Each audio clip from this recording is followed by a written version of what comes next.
So ayan, magandang araw mga kamanok. Nandito na naman tayo sa breeding area. Ayan, medyo pawis-pawis na tayo. So inayos natin yung manokan ulit. Tapos magta-tie wrap tayo ng mga babae na color coding nila. Tsaka ng mga brood cup para sa gagamitin nating early bird na breeding at pahulugan. So tara, samahan nyo ako mga kamanok.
mga kamanok. So tapos na natin sila lagyan ng tie wrap.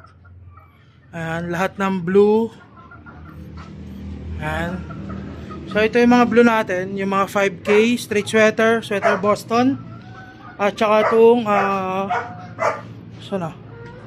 itong allen, sa 5K sweater natin yan ipapares. Tapos ito yung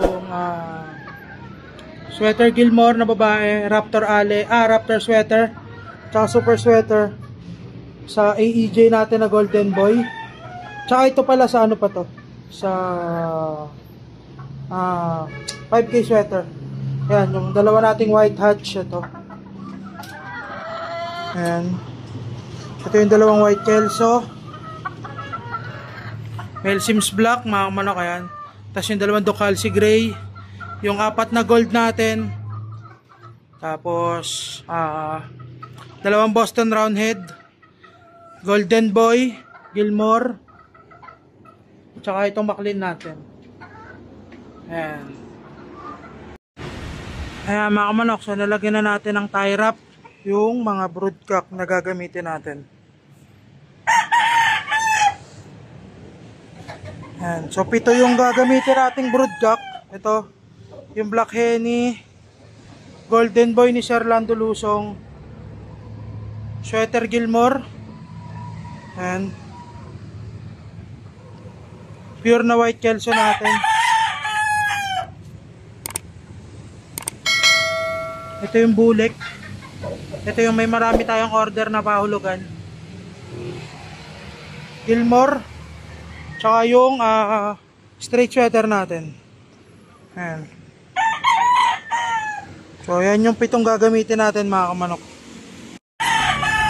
So ayan mga kamanok, tapos na tayong marking or maglagay ng tie wrap sa mga materyales natin. So bakit nga ba tayo naglalagay ng tie wrap o color coding sa kanila? So simple lang po para hindi tayo mahirapan or hindi tayo magkamali ng pagpapaupo po sa broodhen. Kasi naka-battery type tayo, so halo-halo yun, magkaka-bloodline. Pero syempre hindi naman natin nilalagay ang isang bloodline lang sa isang manok. So kunwari meron akong dalawang Boston Roundhead. So yung Boston Roundhead ko na dalawa is naka-pair yon sa 5K. Tapos may Boston Roundhead pa ako ng mga anak nila. So sa iba ko naman po pine-pair yon. Kagaya lang po nung super sweater natin. Yung isang super sweater ko nakakross po sa AEJ na sweater Gilmore. Tapos yung isa nakakross sa 5K. Yun. So kaya tayo naglalagay po ng tie wrap or marking para hindi tayo maligaw, hindi tayo magkamali sa pagpapaupo sa kanila. So kasi nag-start na kaya tayo naglalagay na noon is by August. Ayan, so sorry, pasensya. August 25, start na tayo magpaupo sa kanila. So 2 weeks or 1 week na pagpapaupo. Tapos syempre, ang itlog naman yan hindi naman basta-basta kagad kinokolekta. So 3 to 5 eggs pa bago natin kolektahin yon. Ayan, so kaya maaga tayo nagpaupo para mag-itlogan na rin sila ng dire-diretso. Kasi pinutol ko yung pangingitlog nila kasi baka maglugon at saka baka mamayat, hindi na natin magamit. So ngayon naman okay na lahat, medyo umiitlog na yung iba. So hinihintay ko na lang umitlog lahat. Pag okay na, isasalang na natin sila by August 25. Ayan. So yun lang mga kamanok, no? So in-explain ko lang po kung bakit kami mamarking or naglalagay ng tie wrap or kung tawagin is color coding. Ayan. So color coding like kunwari yung Golden Boy namin na Lando Lusong i-prepare sa Golden Boy ng AEJ. So ilalagay nating marking doon is yellow sa yellow. Ganun po, or meron siyang kakross na Gilmore, ilalagyan din natin ng yellow. Yan. So yun lang naman mga kamanok, no?